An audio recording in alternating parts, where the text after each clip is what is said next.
एक तू सच्चा तेरा नाम सच्चा अनंत। पृष्ठ 779। सतपुरुष बाबा फुलसंदे वाले कहते हैं, हे परमेश्वर, मानव मानव के प्रेम में बद्ध मेरे प्राण जब जब धरती पर उतरे, ओहो ईश्वर तुझे क्या मालूम, मुझे अपने एक एक सांस का प्रायश्चित करना पड़ा है। हर बार लौटने से पहले पहले।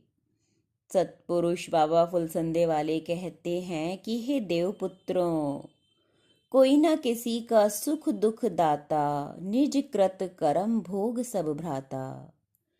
पुराने समय की बात है, एक बार एक दरिद्र ब्राह्मण तीर्थों में विचरता हुआ एक ग्राम में पहुंचा।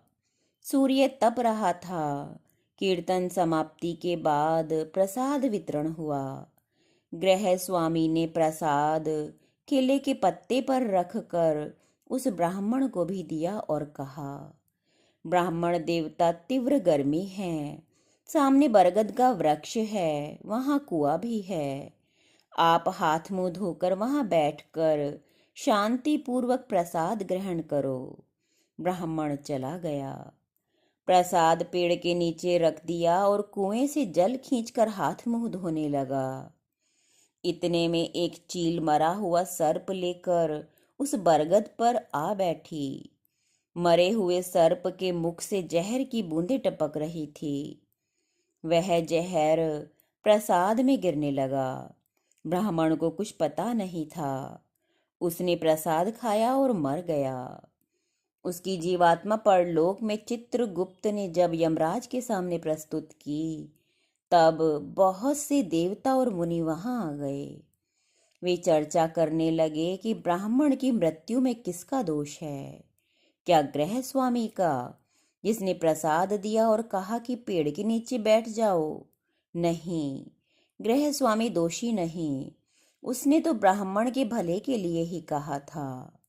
तो क्या दोष वृक्ष का है जो उस पर चील आकर बैठी? नहीं, वृक्ष तो परोपकारी होते हैं, पंख पखेरु उन पर बसेरा करते हैं। तब क्या चील का दोष है? नहीं, चील तो सर्प आदि को खाते ही हैं। तब क्या मरे हुए सर्प का दोष है? नहीं, सर्प का क्या दोष, वह तो पहले ही मर गया। तब ब्राह्मण की मृत्यु किसका दोष है? वह तो सब कुछ त्याग कर तीर्थ करता फिरता था। शुभ कार्य करने पर भी ऐसा फल क्यों उसने पाया? तब चित्रगुप्त ने उसके पिछले जन्म देखे और कहा, एक जन्म में ब्राह्मण ने अपने सगे भाई को अपने ही जानकार से धोखे से विष दिलवाकर मार डाला था। वह भाई इस बार सांप बना। वह जहर देने वाला व्यक्ति चील बना और उसी प्रकार गुप्त रीति से या कहो धोखे से ही ब्राह्मण ने प्रसाद में विषपान कर लिया और मर गया। चित्रगुप्त बोले, ये देवगणों, हे देवगणों, विधाता किसी को दुख नहीं देता। जीव अपने ही किए कर्म के सुख और दुख, जीवन मृत्यु, मोक्ष या बंधन को पाता है। एक तू सच्चा तेरा नाम सच्चा।